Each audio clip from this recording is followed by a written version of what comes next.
స్వాతంత్ర పుటలలో దేశం కోసం, హైందవ రక్షణ కోసం ఎంతో మంది వీరులు తమ ప్రాణాలను తృణప్రాయంగా వదులుకున్నారు. కేవలం వీరులు మాత్రమే కాకుండా వారిలో హైందవ పరిరక్షణ కోసం చిన్నపిల్లలు కూడా ఉన్నారు.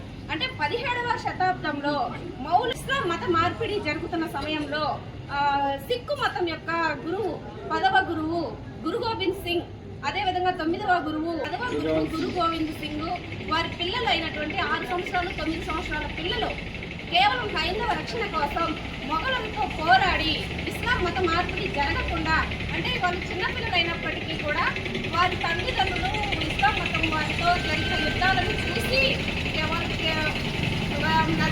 వజీర్ ఖాన్ అనే ఒక రాజు ఆ పిల్లలను ఒక 3 రోజుల పాటు చలిలో పెట్టి వాళ్ళని చాలా ఇబ్బందులు పాల్గొని చేశారు. అయినప్పటికీ కూడా వారి తల్లిదండ్రులు చేసిన యుద్ధాలను చూసి వారు ఇస్లాం మత మార్పిడి జరగకుండా కేవలం హైందవ రక్షణ కోసం, సిక్కు మత ధర్మాన్ని కాపాడడం కోసం తమ ప్రాణాలను తృణప్రాయంగా వదిలేసిన వీరులను స్మరించుకుంటూ ఈరోజు కొత్తలూరు మండలంలో వీరబాల్ దివస్ ను స్మరించుకుంటున్నాం.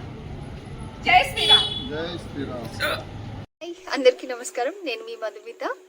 హాయ్, నమస్తే టు ఎవ్రీవన్. CSP 24/7 కి సబ్స్క్రైబ్ చేసుకోండి.